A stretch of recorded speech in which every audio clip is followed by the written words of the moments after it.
Olá pessoal, tudo bem? Hoje é quinta-feira, 1º de outubro de 2020 e começa agora mais um informativo coronavírus ao vivo aqui pela TV Câmara São José do Rio Preto.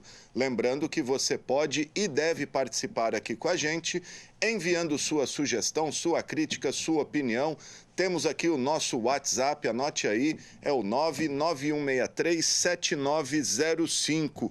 E temos também o nosso telefone fixo aqui da TV Câmara, 3214-7766. Estamos ao vivo também pelas redes sociais da Câmara Municipal. Estamos lá no Facebook, no YouTube. Acesse nossas páginas, curta, toque o sininho, deixe o seu joinha, que você vai ser notificado sempre que um novo programa estiver no ar. E estamos ao vivo também pelo nosso site, pelo streaming do nosso site, que é o www.riopreto.sp.leg.br.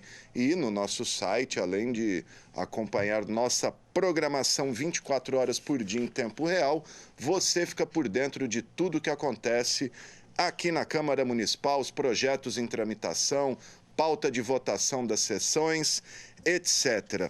Bom, vamos aí às atualizações dos casos de coronavírus em Rio Preto, feitas hoje pela manhã por meio de nota. A Secretaria de Saúde informa, então, que até hoje, quinta-feira, 1º de outubro, são confirmados 22.509 casos positivos. Temos, portanto, 267 novos casos desde ontem. E, até o momento, infelizmente, lamentavelmente, 608 mortes foram confirmadas. 4 apenas nas últimas 24 horas. E, segundo a Secretaria de Saúde, atualmente nós temos 305 riopretenses internados com síndrome respiratória aguda grave, sendo 116 em UTI e 189 em enfermagem. Esses dados aqui incluem todas as síndromes respiratórias agudas graves, incluindo a Covid. Não houve a diferenciação hoje. Em todo o planeta são 34 milhões de pessoas infectadas já, com mais de 1.015.000 mortes. Os Estados Unidos seguem liderando aí, né? 7.262.000 contaminados, com também 206.850 mortes. No Brasil, nós temos 4.813.000 brasileiros infectados, com, infelizmente, também 143.952 mortes. Daí, então, os dados da Covid nesta quinta-feira. Lembrando que nesta sexta-feira, dia 2, será feito o novo anúncio aí do Plano São Paulo, né? Existe a expectativa que Rio Preto permaneça mais uma semana no amarelo, completando aí um mês, aí sim, novas flexibilizações podem acontecer. Vamos aguardar amanhã. E em tempos de Covid-19, né, não é só com o vírus que a gente tem que se cuidar, né? Nós temos a dengue também aí, que tem feito vítimas, né? Segue fazendo vítimas. Nós temos o balanço da dengue em Rio Preto com a jornalista Thaís Machado. Vamos conferir.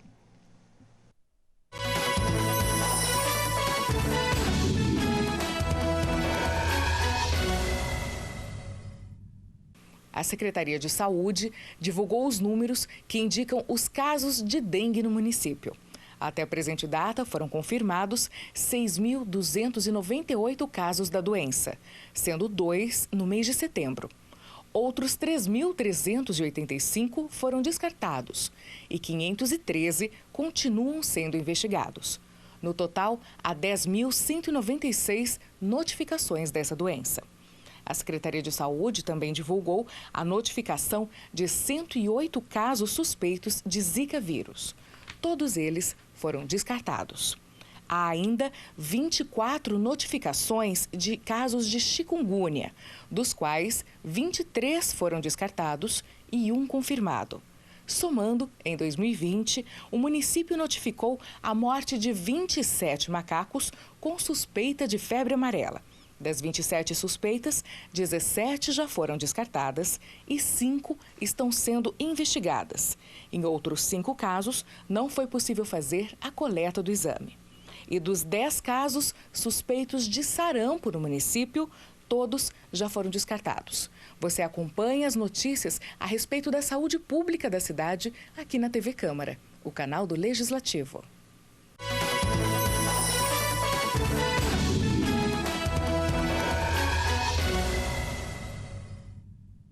Tá, então, gente, além do coronavírus, a gente tem que tomar, não pode esquecer das outras doenças aí, principalmente a dengue, né, que só depende da gente, deixar os quintais sempre limpos, não está chovendo, mas mesmo assim não deixar água acumulada, etc. E falando em chuva, né, a previsão do tempo prevê calores temperaturas mais altas aí do que nós já estamos enfrentando para os próximos dias. Diz que o final de semana podemos bater aí os 41, 42 graus e previsão de chuva, por enquanto, nada de concreto.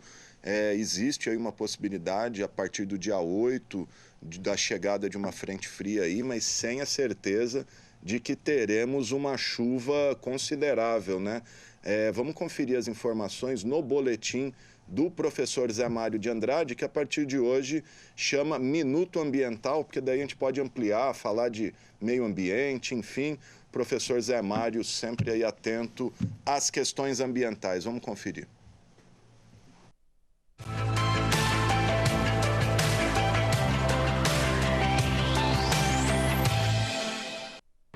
Um bom dia, uma boa tarde, uma boa noite e um excelente ar para todos nós.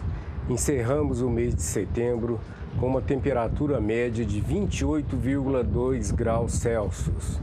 Essa temperatura está 1,2 graus acima da média de 2019. Também tivemos no dia 30 de setembro as mais elevadas temperaturas já registradas aqui em São José do Rio Preto. A estação meteorológica da CETESB, localizada no Eldorado, entre as 15 e as 16 horas, registrou a temperatura de 40,8 graus Celsius. Também a estação meteorológica do Instituto de Zootecnia, localizada à margem da rodovia Washington Luiz, no município de Mirassol, mas divisa com São José do Rio Preto, também registrou a temperatura máxima de 40,9 graus Celsius. Neste momento, 12 horas, 38 graus em Rio Preto, 12% a umidade relativa do ar, conforme os dados da estação meteorológica localizada no aeroporto. Não há expectativa de chuvas até o dia 10 de outubro na nossa região. Esse cenário de elevadíssimas temperaturas, baixa umidade relativa do ar e altas concentrações de poluentes atmosféricos deverá persistir por mais pelo menos até uns 7 dias. Isto é, teremos uma situação crítica como jamais enfrentada, uma vez que serão dias consecutivos de altas temperaturas, baixíssima umidade relativa do ar. As autoridades recomendam um cuidado intensivo, uma reidratação intensa durante o dia, que as pessoas tomem muita água, pelo menos de 2 a 3 litros por dia, e evitem a todo custo fazer esforços físicos pesados ao ar livre. Além dos problemas meteorológicos de poluição do ar, persiste ainda o racionamento de água, a exaustão dos corpos hídricos.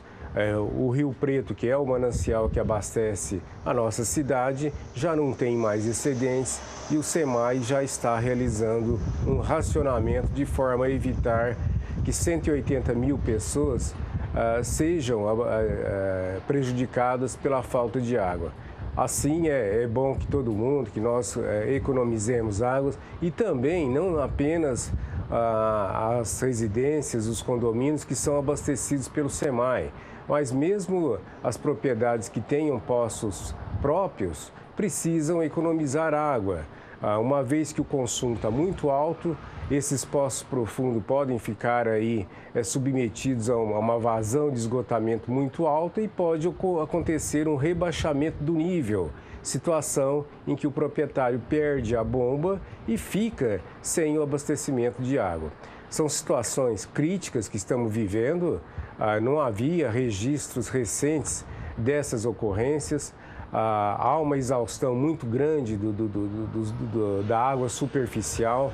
A gente faz um apelo também para os piscicultores que tenham tanques de criação de peixes. Uma vez que está observando o seu esgotamento, retirem os peixes e também não deixe aquela água ficar esverdeada com proliferação de algas. Pode ocorrer a proliferação de algas tóxicas e isso causa problemas para as pessoas, para a qualidade das águas superficiais. Então, são situações muito críticas. Os ventos predominantes atingem rajadas aí com até 25, 26 km por hora e ocorrem incêndios, ocorrem queimadas incontroláveis aqui na nossa região.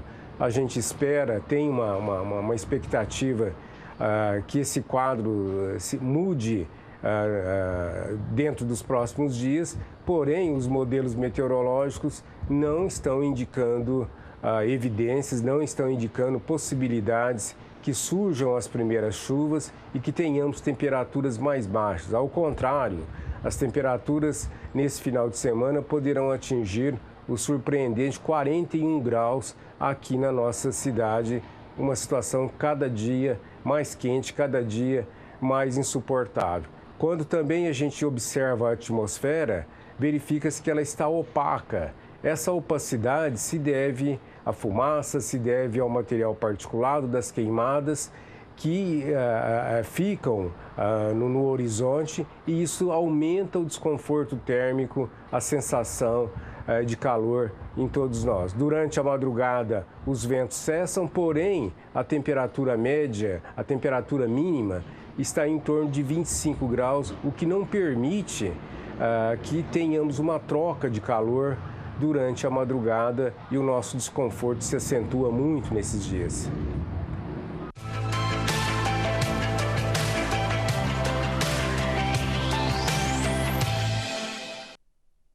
Bom, tá aí, gente. E além do calor excessivo, né, a estiagem aí, estamos quase 3 meses sem uma chuva de respeito aí e está começando a faltar água, né? A represa está baixando demais o nível, por isso o SEMAI vai começar, vai intensificar o racionamento de água, né? Em uma nota enviada aí pelo SEMAI agora no começo da tarde, diz que a autarquia está em alerta vermelho. O consumo de água na cidade voltou a aumentar 5% acima da média, mesmo com o racionamento atual, porque atualmente alguns bairros aí atendidos pela estação de tratamento de água estão com o fornecimento interrompido à tarde e atualmente estão sendo consumidos 280 litros de água por pessoa por dia. A autarquia já estuda a possibilidade de ampliar o horário de interrupção no fornecimento de água para esses bairros abastecidos pelo Palácio das Águas. Atualmente esse racionamento é da 1h da tarde às 8h da noite e se tiver que ampliar aí, complica a vida das pessoas, né?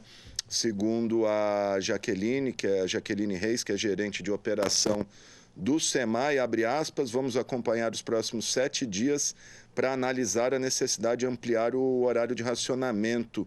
A autarquia está empenhada e adotando todos os procedimentos necessários para que isso não aconteça, mas pode ser inevitável se continuar a seca e o consumo alto. Segundo o SEMAI, com o início do racionamento de água no último dia 17 de setembro, a redução do consumo foi de 18%. No final da primeira semana, a queda foi de 15% abaixo da média. Mas, na última semana, foi registrado um grande aumento com um consumo 5% acima da média registrada antes do racionamento. Ou seja, a gente está gastando água muito além do normal.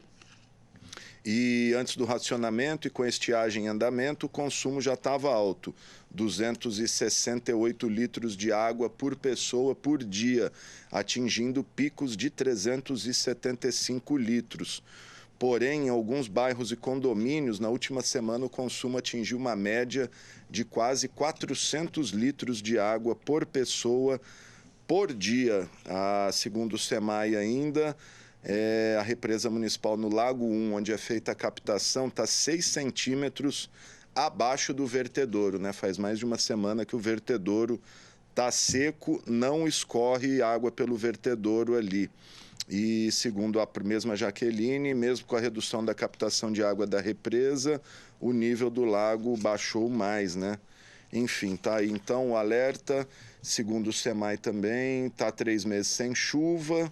É isso aí, gente. Então, fica o alerta aí para economizar água, usar racionalmente a água, só o que for bem necessário mesmo, tá aí o alerta, então. E a partir de hoje, né, 1º de outubro, inicia o Outubro Rosa, que é um mês de conscientização sobre a importância da prevenção do câncer de mama. Os hospitais de Rio Preto estão preparando uma programação especial e as informações aí com a jornalista Maristela Calças.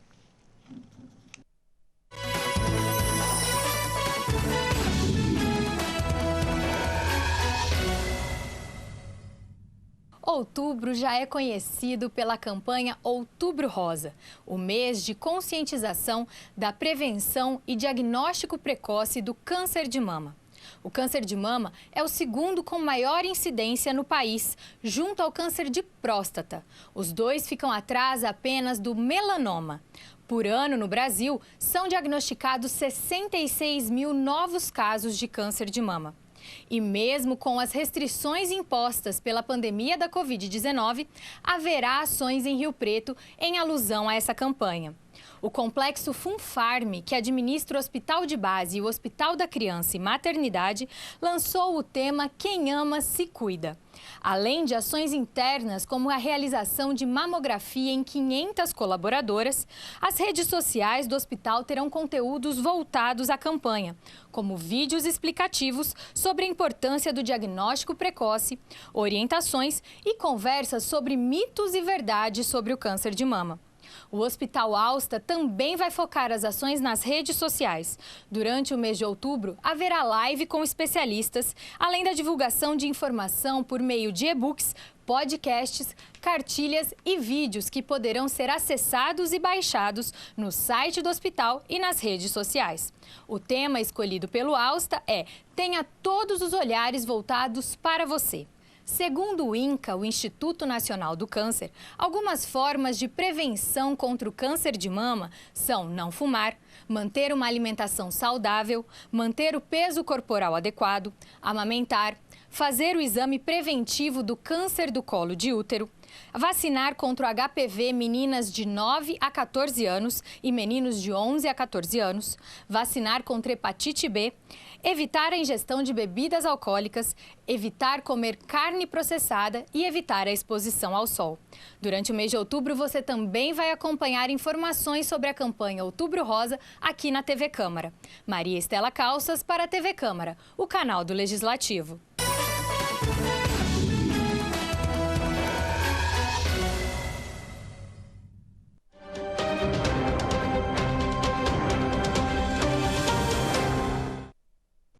Bom, gente, dando sequência aí à série de entrevistas com os candidatos a prefeito de Rio Preto, recebemos hoje o prefeiturável do PRTB, o Paulo Bassan. Essas entrevistas terão 40 minutos cada, né, como tem sido com todos os candidatos, e abordam os temas mais relevantes para o futuro da nossa cidade, como saúde, educação, economia, mobilidade, desenvolvimento social, meio ambiente, etc. O Paulo Bassan tem 61 anos e é médico. Ele tem como vice o advogado Marcelo Zola. Essa entrevista vai ser exibida ao vivo agora e depois reprisada às 9 horas da noite, logo mais às 9 horas da noite, e amanhã às 7 horas da manhã e meio-dia, e depois ao longo da nossa programação. Lembrando que amanhã, sexta-feira, o entrevistado é Edinho Araújo, do MDB, candidato à reeleição.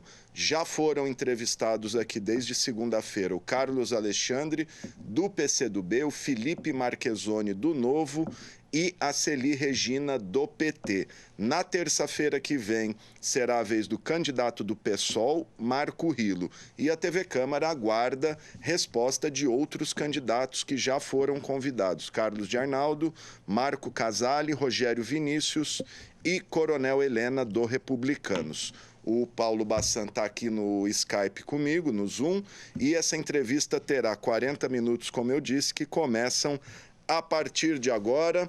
Doutor Bassan, muito obrigado por aceitar o nosso convite. E começo perguntando, como eu tenho feito para todos, a primeira pergunta: por que o senhor decidiu ser candidato a prefeito de Rio Preto? O que o senhor considera que o credencia para ocupar o cargo mais importante da nossa cidade? Boa tarde, telespectadores. Agradeço à TV Câmara pelo convite. É um prazer estar aqui com vocês e expor um pouco das minhas ideias. Eu agradeço imensamente o convite. Respondendo à sua pergunta, eu vivi uma vida inteira trabalhando em prol da minha sociedade, cuidando de gente. Tive uma vida de sucesso, relativamente de sucesso, me considerando um homem já meio que realizado, mas faltava alguma coisa a mais em minha vida. De 2014 para cá, eu acompanhei muitos movimentos de rua, participei ativamente de todos eles e participei ativamente na campanha do presidente Bolsonaro, defendendo as bandeiras dele e acreditando no projeto de país que ele tem. A partir daí, eu resolvi que eu iria sair do sofá, eu ia deixar a minha vida sossegada e calma, de homem comum, para tentar ajudar Rio Preto de outras formas, tentando ajudar na gestão e ser mais participativo. Então, ingressei na política, fui convidado pelo PRTB para participar, topei, estamos aí no pleito, vamos tentar a campanha, e com certeza chegaremos a um bom sucesso no final bom. Legal. Doutor, a gente vive num período aí de forte viés conservador na sociedade, né? Até, enfim, como o senhor disse aí, motivado pelo presidente Bolsonaro.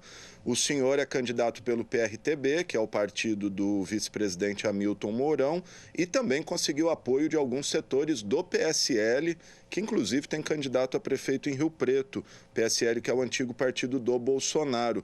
Recentemente o senhor teve o apoio aí do deputado federal Coronel Tadeu. O senhor se considera o legítimo representante do bolsonarismo em Rio Preto?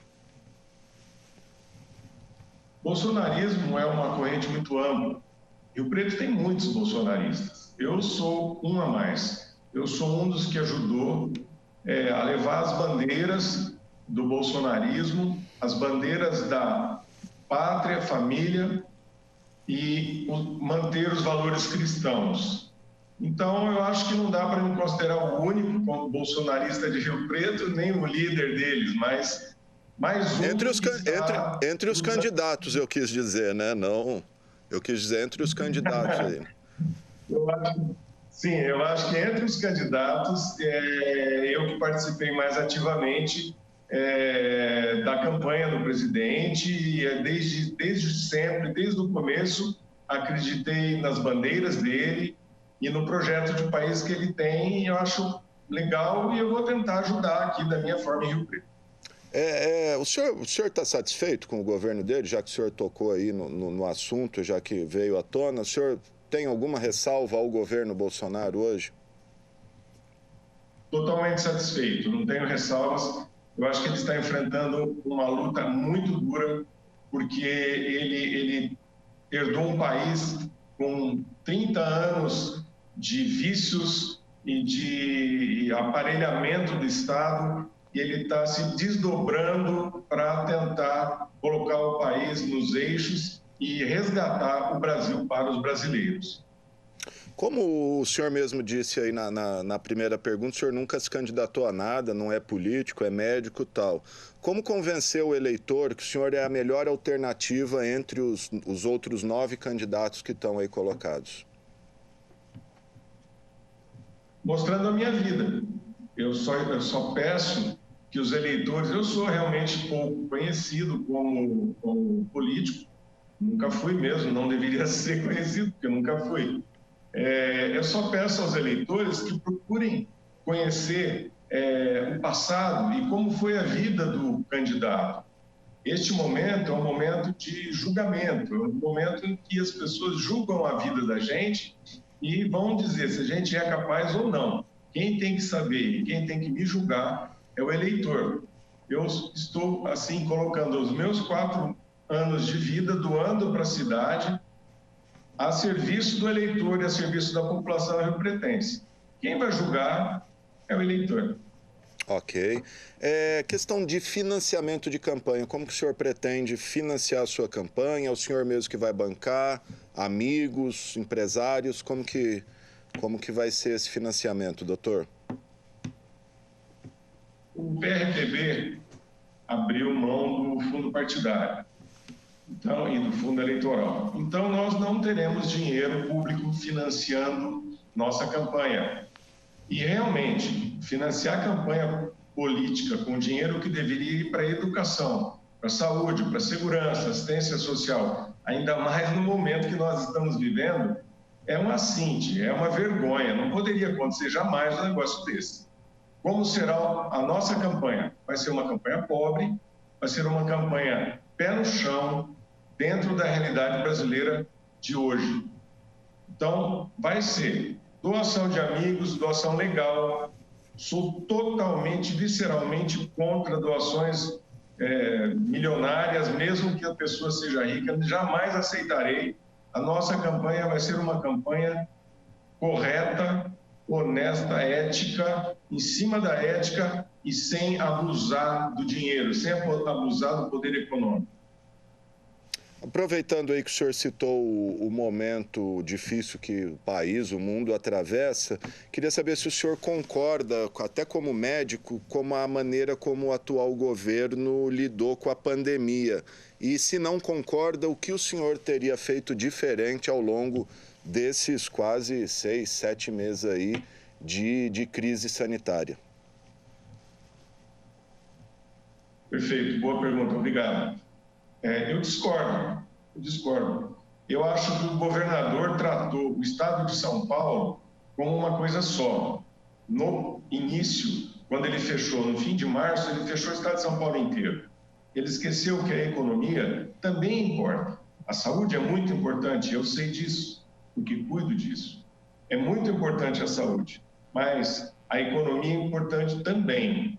No momento em que a cidade de São Paulo e a Baixada Santista estavam vivendo um pico da pandemia, crescendo, o interior ainda não tinha quase caso, eram raros os casos. O que aconteceu fechar mais cedo do que devia? Quebrou a economia de muitas cidades como Rio Preto. A arrecadação vai cair, já caiu, e o ano que vem vai ser pior, provavelmente. Isso poderia ter sido evitado, mas a progressão da pandemia, duvido muito que ela tenha sido evitada por fechar muito cedo. Agora abriu, ela vai continuar, nós vamos ter que aprender a conviver com essa pandemia, com isolamento social, uso de máscaras, álcool gel, higiene, lavar as mãos, que é uma coisa tão simples, que a gente deveria fazer todas as horas, e nós vamos ter que aprender a fazer isso. Não dá para deixar o estado de São Paulo e as cidades do estado de São Paulo fechadas enquanto essa pandemia durar, porque ela vai durar muito tempo. Ela não veio aqui para ficar 6 meses, ela vai ficar anos. E nós não podemos ficar fechados anos, isso é uma coisa óbvia. Então, tanto que o próprio governador reconheceu e dividiu o estado em regiões, estabeleceu cores. Isso depois que já estava fechado há um bom tempo. Sim. E, em Rio Preto, o nosso prefeito aceitou, da maneira que o governador impôs, ele aceitou sem reclamar, achando que estava tudo bem. E não estava. Agora nós estamos sentindo as nossas deficiências, né? Rio Preto agora sente as deficiências que tem, né? De ter uma base econômica, uma matriz econômica baseada apenas praticamente em serviços, uma indústria pouco incipiente, um agronegócio praticamente não existe, porque a nossa área territorial é pequena, enfim. O setor de serviços, o setor terciário foi o que mais sentiu com esta crise. E isso está evidente agora para nós, que a crise deveria ter sido abordada de uma maneira mais inteligente, e o nosso prefeito deveria ter, pelo menos, tentado convencer o governador, na época em que as maneiras de isolamento social poderiam ser mais inteligentes, mais adequadas a cada realidade de cada município. Ok. Até por curiosidade, pela condição do senhor como médico, a opinião do senhor sobre a hidroxicloroquina e uma perspectiva de vacina, qual a perspectiva que o senhor trabalha? Perfeito. Boa pergunta também, obrigado. A hidroxicloroquina é um antiviral de baixa potência e inespecífico, isso já é muito conhecido. Mas estudos ainda a serem confirmados provam, indicam, não provam, indicam que a hidroxicloroquina, quando iniciada nas doses corretas e muito no início da doença, ela pode ser útil, reduzindo bastante a internação e a gravidade dos casos. A outra pergunta foi a perspectiva e vacina. A perspectiva que o senhor faz, Oi? A perspectiva que o senhor faz de vacina, uma previsão aí.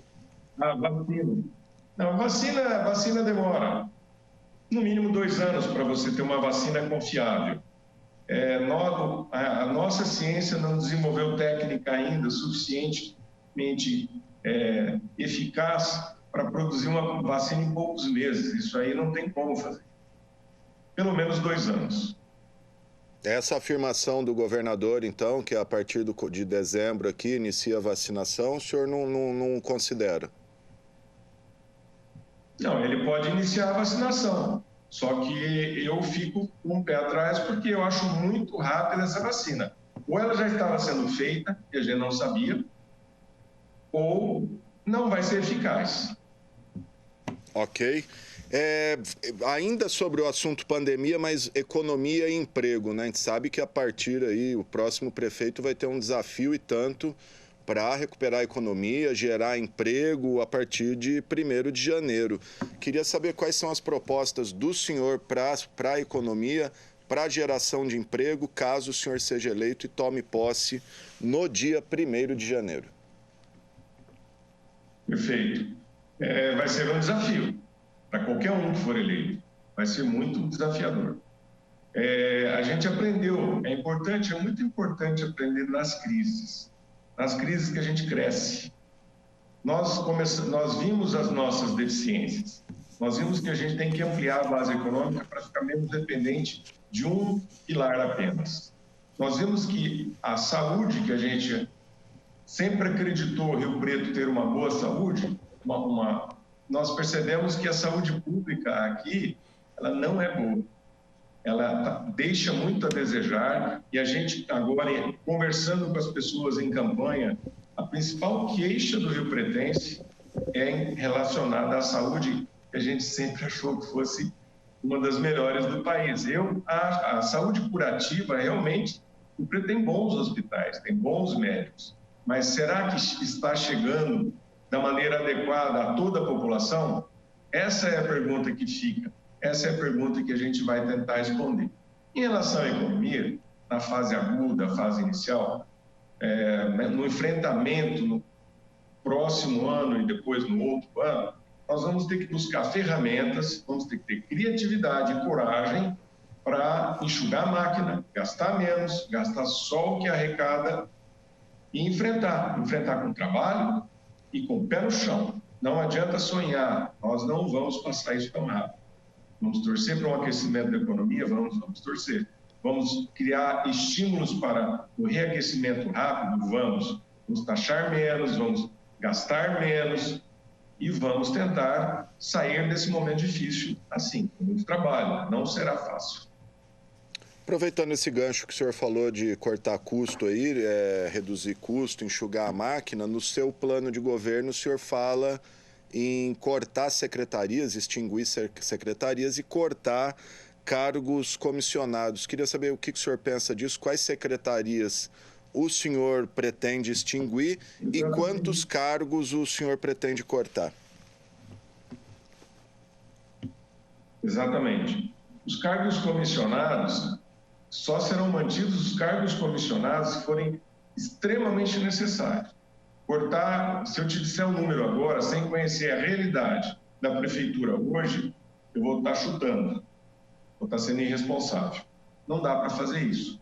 Agora, com certeza, eles vão ser reduzidos e vão ficar só os essenciais, só os necessários.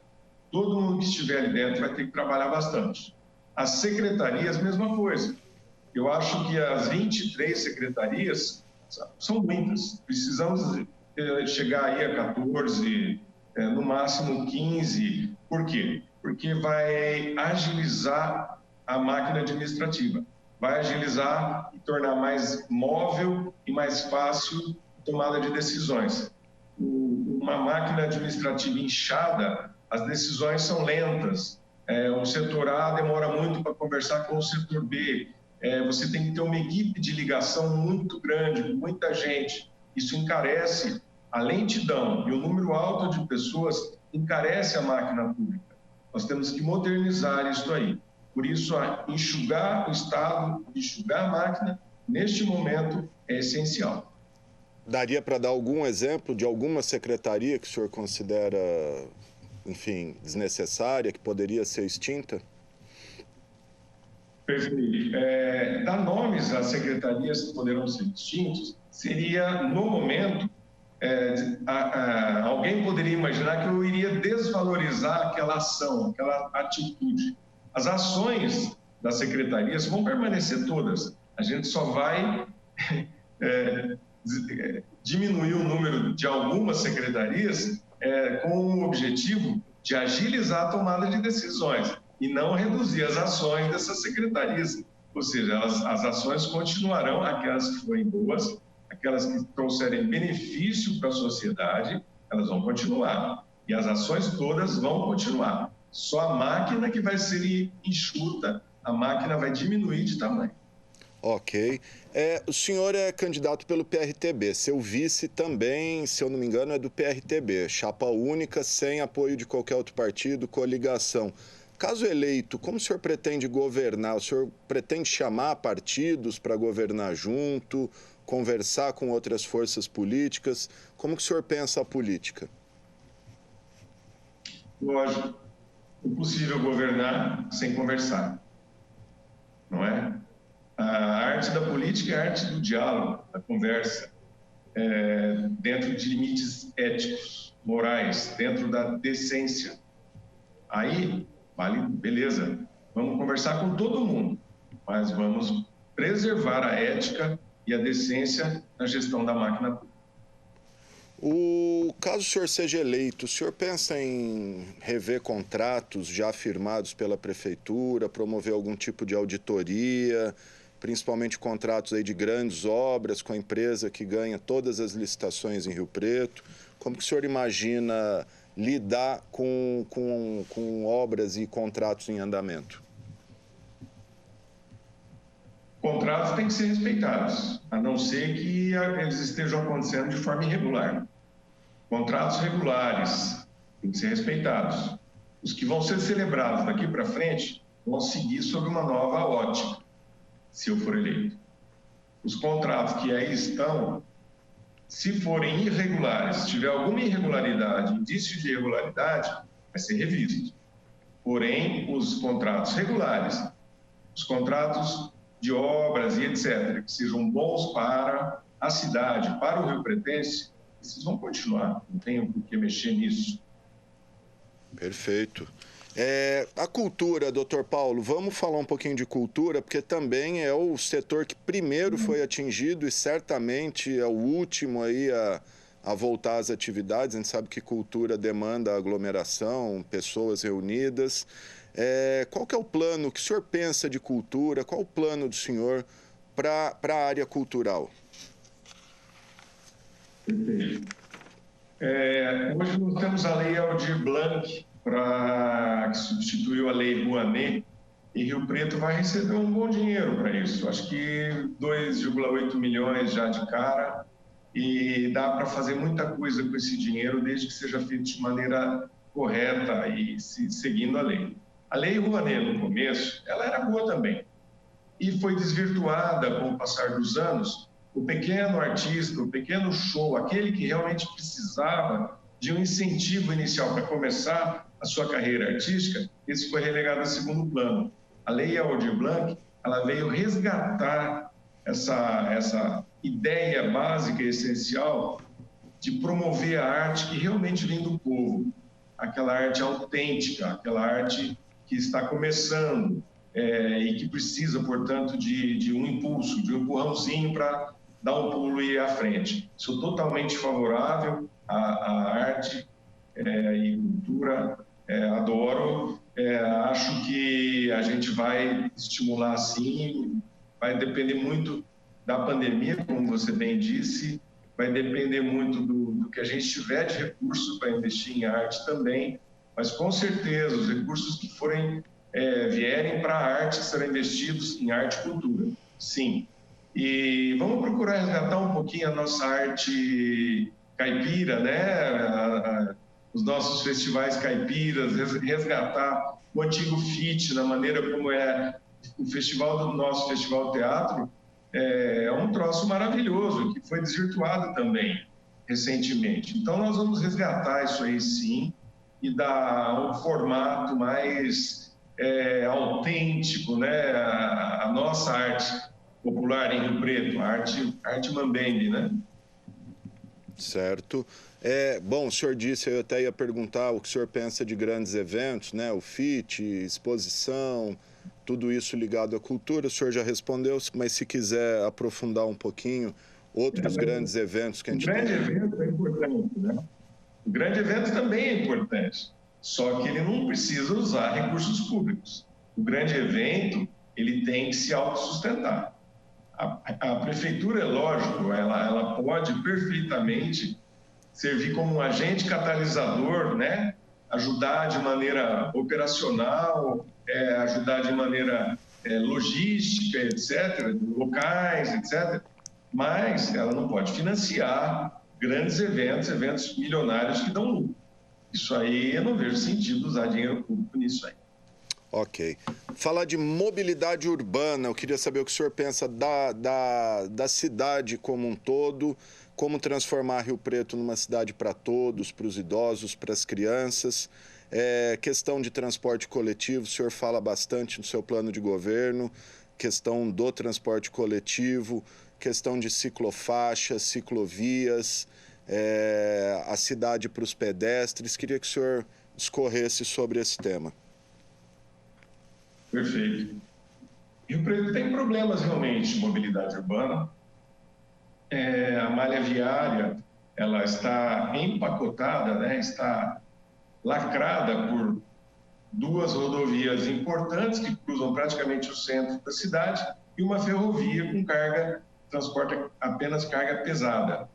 Isso aí acaba sendo o que no passado, né? Lá 60 anos atrás, foi uma coisa muito boa para Rio Preto, né? Foi um troço que impulsionou a cidade, né? Trouxe riqueza e tal. Hoje ficou no miolo, no centro de Rio Preto. E está realmente precisando de alternativas para isso aí. Me parece que a ferrovia já está em processo licitatório para ser retirada do centro da cidade. Vai ficar um leito ali carroçável, onde você pode perfeitamente instalar um metrô de superfície, um VLT, enfim, um transporte coletivo eficiente, com pouquíssimas obras de engenharia, visto que são veículos leves, só de transporte de passageiros. É só dinamizar isso aí que é uma opção. As rodovias, provavelmente vão ser construídas marginais, interligando, né, marginais paralelas às rodovias e, com certeza, a ligação entre as regiões da cidade cruzadas pelas rodovias vão ter que ter mais áreas de acesso, mais obras de engenharia, viadutos, etc., para poder agilizar e escoar melhor. Em relação à ciclovia, eu adoro esporte, sempre pratiquei esporte, eu sou totalmente favorável ao maior número possível, inclusive expandir para todos, né? Nós temos uma região ali na represa municipal muito legal, muito bacana, a população utiliza, isso é qualidade de vida, isso é saúde, não é verdade? Nós precisamos levar aquele modelo para a Zona Norte. A Zona Norte precisa de ser vista com bons olhos. Nós precisamos olhar mais para os nossos amigos que moram na Zona Norte, porque eles também têm o direito de ter próximo de casa um lugar bonito daqueles para ir passear, depois que chega do seu trabalho, no fim de semana com a família, enfim. Vamos ampliar esse benefício para Rio Preto todo, né? Questão do transporte que o senhor não respondeu, o que o senhor pensa do transporte coletivo e a sua proposta para o setor? O senhor pensa em descentralizar o modelo, ar-condicionado, Wi-Fi? Claro que o senhor vai dizer que sim, mas queria que o senhor falasse sobre isso. Olha, em campanha vale tudo que você fala que vai fazer, que foi para melhorar, é promessa, né? Na verdade, o que a gente precisa realmente é descentralizar, né? A ideia dos mini terminais tem que ser levada à frente, iniciou agora e tem que ser levada à frente, isso ajuda bastante, né? Melhorar os leitos carroçáveis, melhorar as ruas, tirar as valetas, né? Que na verdade deveriam ter galerias para as águas, em vez das galerias foram construídas verdadeiras valetas. Isso torna o trânsito lento e, consequentemente, congestionamentos que ainda não tem cabimento em Rio Preto, né? Apesar de ser uma cidade movimentada, não tem cabimento. Então, os mini terminais, melhoria da malha viária, interligação de malha viária são coisas importantes. E veja bem, o que foi feito aí não foi um rodoanel, foi uma interligação de malhas viárias pré-existentes. Isso é uma coisa que pode ser feita e continuar sendo feita. O rodoanel, se fosse um rodoanel de fato, ajudaria bastante, mas ele deveria estar interligando fora da área, vamos dizer, urbana e movimentada, né? A gente não vai imaginar uma carreta de 30 toneladas atravessando toda a Zona Norte, aquele asfalto lá não dura 6 meses, ele não é feito para isso, na verdade. Então, o rodoanel é outra coisa, não foi feito aí, não. A melhorar a malha viária, mini terminais e um veículo de superfície no local do trem ajudaria a resolver o problema, mas isso é um problema realmente difícil para Rio Preto. Perfeito. Meio ambiente, Dr. Paulo Bassan, lembrando, eu estou conversando com o médico Paulo Bassan, candidato a prefeito de Rio Preto pelo PRTB. Meio ambiente, a gente está vivendo aí uma crise sem precedentes, a gente vê queimada para tudo que é lado. Acabei de ler, inclusive, a nota do SEMAI agora, abastecimento alerta vermelho, racionamento de água. O que o senhor pretende fazer para a gente preservar o que resta, melhorar a captação de água, captação e distribuição? O que o senhor pensa de meio ambiente? Solução difícil. A primeira coisa que a gente tem que fazer é recuperar os nossos mananciais, as nossas nascentes.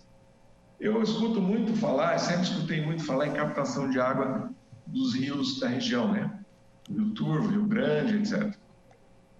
As nascentes desses rios estão morrendo, estão sendo entupidas pelo desenvolvimento urbano sem planejamento. Nesse período pré-campanha, eu rodei muito a cidade de Rio Preto, a zona rural, inclusive, para ver essa questão das nascentes e ver o meio ambiente como ele está. E cheguei a algumas conclusões. A recuperação das nascentes é fundamental. O homem precisa aprender a conviver e interagir com o meio ambiente de uma maneira mais sustentável. A nossa floresta, né, pegou fogo agora, horrível, ela tem que ser protegida. Ela não pode virar uma área de especulação imobiliária.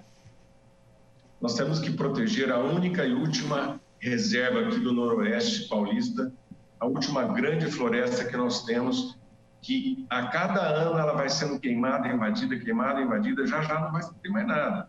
Nós vamos perder a fauna, a flora, vamos perder o verde. Rio Preto é uma cidade que precisa do verde, ela é muito quente. Se você andar pelo calçadão agora à tarde, está parecendo uma estufa. Não tem uma árvore lá. As árvores que tinham foram cortadas. Projeto urbanístico? Não sei. Eu acho que cai a qualidade de vida. E não existe um projeto urbanístico onde ocorra queda de qualidade de vida e ele seja sustentável. Não se aceita um projeto urbanístico que não traga melhoria da qualidade de vida.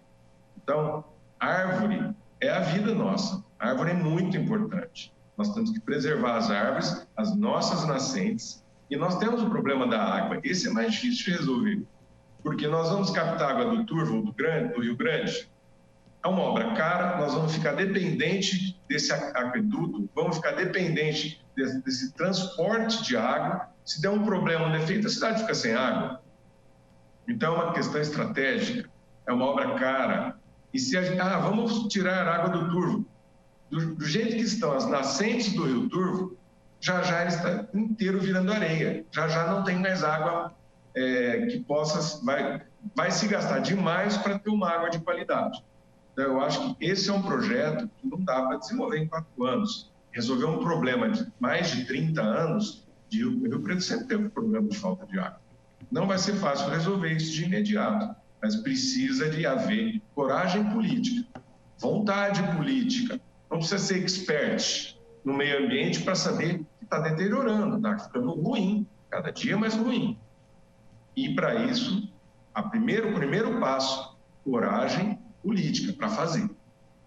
Correto. Quero só lembrar o senhor, nós temos mais, já foram, olha só, 32 minutos, 31 minutos, nós temos mais 9 minutos aí de entrevista.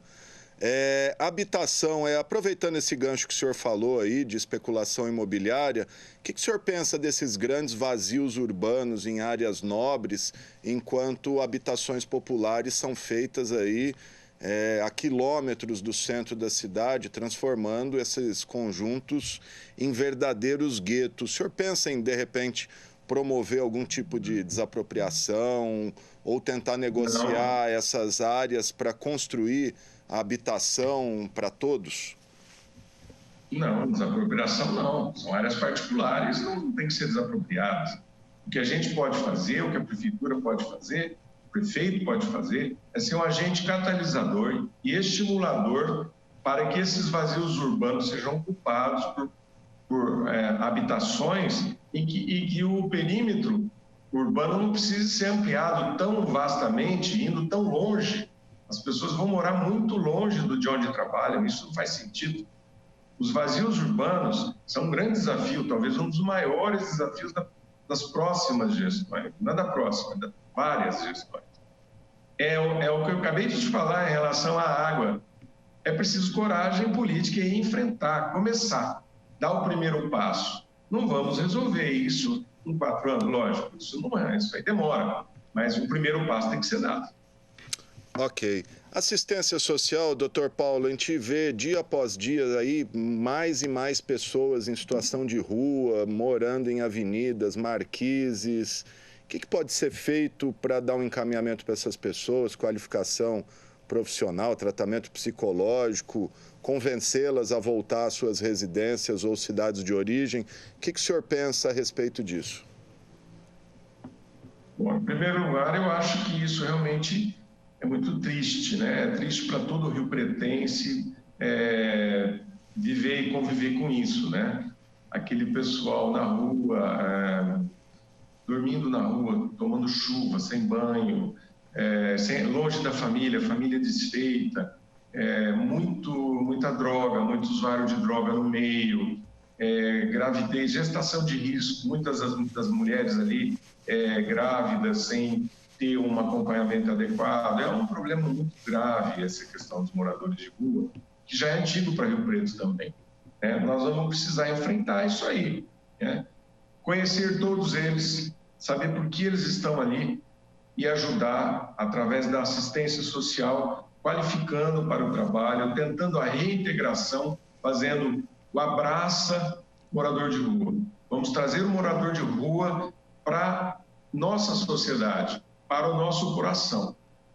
Diminuir as distâncias, dando a ele qualificação profissional, educação e tentando entender por que, mesmo tendo isso tudo, tem alguns que preferem morar na rua. Não estão ali apenas por uma condição socioeconômica, muitos estão ali por opção. Isso é mais difícil de entender, mais complexo, e no mundo inteiro existe. É um desafio, é uma luta contínua, não tem receita mágica. Nesses casos mais extremos, como o senhor disse, que a pessoa resiste, o senhor defende ações compulsórias, por exemplo, usuários de drogas, internação compulsória, obrigar a pessoa a voltar para a cidade dela, pôr ela num ônibus, e o que o senhor pensa disso? Não. Eu sou contra qualquer ato que prive a liberdade. A gente tem que fazer conscientização, entender o porquê ele está naquela situação e agir de maneira inteligente. Porque se eu der uma passagem para esse cara ir para a cidade dele, ele vai voltar aqui o mês que vem, ou nem vai embarcar. Isso não pode ser compulsório, isso é um problema que não se resolve na pancada, isso aí tem que ser resolvido com inteligência, com técnica. Tem gente que sabe fazer, tem assistente social para isso. É com isso que resolve. Ok. Doutor Paulo Bassan, caminhando aí para o final, temos mais 4 minutos e 30 segundos. Educação, talvez outro grande desafio aí. A gente teve um ano perdido, né, de educação, aí, milhares de crianças sem aula, perderam o ano, enfim. E, inclusive, no seu plano de governo, o senhor fala na manutenção de aulas online. Queria que o senhor falasse sobre educação e entender o que seria essa manutenção de aulas online. Perfeito. Mesmo após o retorno da pandemia, a hora que isso estiver equacionado, a gente aprender a conviver e as crianças voltarem às escolas, nada impede que o estudo online possa ser estendido para as crianças no sentido de ampliar o conhecimento, sempre ampliando o conhecimento e mantendo a criança sempre em contato com tecnologia, se desenvolvendo e aprendendo coisas novas. Ela não precisa obrigatoriamente fazer isso só dentro da escola. Ela pode fazer isso perfeitamente no ambiente familiar. Eu costumo até dar um exemplo que isso não é novo, né? Porque há muitos e muitos anos atrás, as crianças eram educadas nas fazendas pelos pais, né? Que moravam em colônias de imigrantes, como meus avós, e os meus pais foram alfabetizados em escolas rurais ou pela família mesmo, né? Então, dentro de casa também se aprende, é muito importante isso, sim. Agora, em relação à base educacional, nós temos que mudar alguns conceitos. A escola tem que voltar a formar cidadãos para o trabalho, para viver a cidadania. Educação para o futuro, para o século XXI. O Brasil tem que ser incluído na economia mundial, e para isso a base é a educação. Essa é a meta mais importante de qualquer líder e é o desafio mais importante e difícil de qualquer gestor público. Dar uma educação consistente para que o cidadão se integre na sociedade, tenha uma vida plena, livre e que saiba escolher. O senhor fala, inclusive, criação de escolas cívico-militares, é isso mesmo? Esse é o caminho? É isso que o senhor Perfeito. Imagina?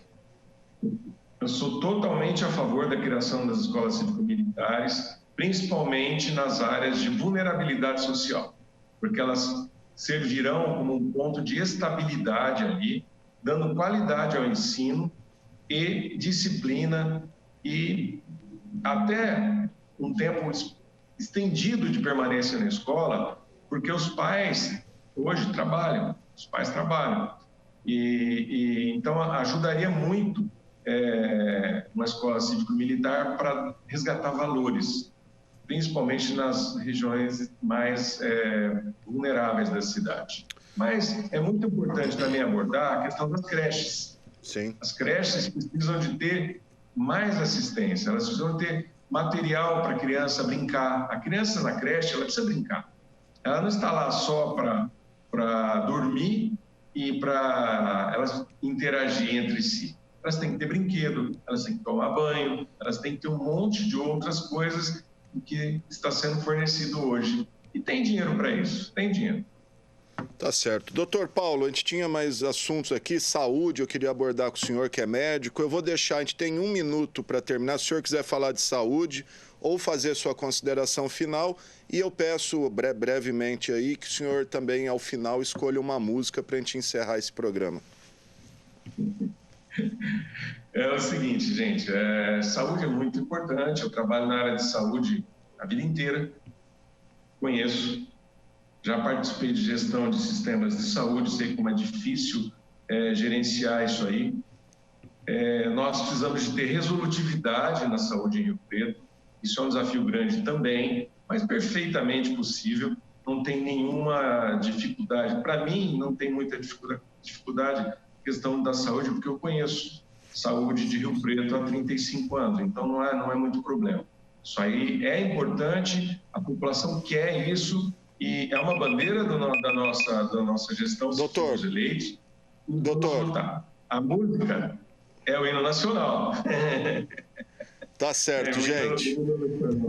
Tá aí, então, o doutor Paulo Bassan, médico, candidato a prefeito de Rio Preto pelo PRTB, a quem eu agradeço demais por essa entrevista. Certamente voltaremos a nos falar ao longo da campanha. Muito obrigado, doutor. Uma boa e limpa campanha pro senhor, viu? Tá aí, então, obrigado, gente. Tá aí o candidato do PRTB. E assim a gente encerra o informativo Coronavírus desta quinta-feira. Na verdade, está na hora até de mudar o nome desse programa, né? Agora o Corona já ficou para trás, é eleições agora. Mas, enfim, o informativo Coronavírus desta quinta-feira, que teve os trabalhos técnicos do cinegrafista Marcos Simal, do controle mestre Fernando César, GC e produção do Renato Foch, Thaís Machado e Vivian Lima, e também do operador de áudio Israel Heleno de Castro. Como eu disse, se você quiser rever esse programa, ele vai ao ar logo mais às 9 horas da noite, com reprises nesta sexta-feira às 7 horas da manhã e ao meio-dia. E amanhã, às 4 horas da tarde, o nosso entrevistado é o prefeito de Rio Preto, Edinho Araújo, candidato à reeleição. E a gente termina, então, com a música escolhida pelo candidato, que é o hino nacional. Vamos lá.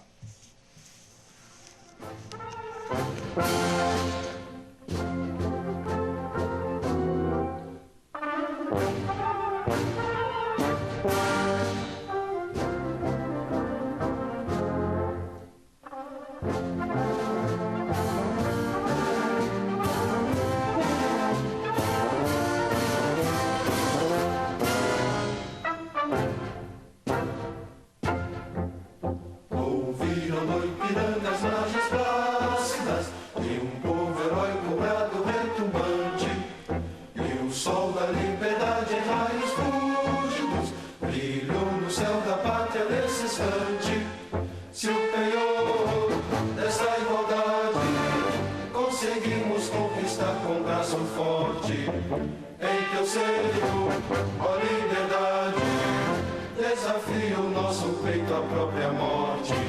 Ó pátria amada, idolatrada, salve, salve, Brasil, um sonho intenso vai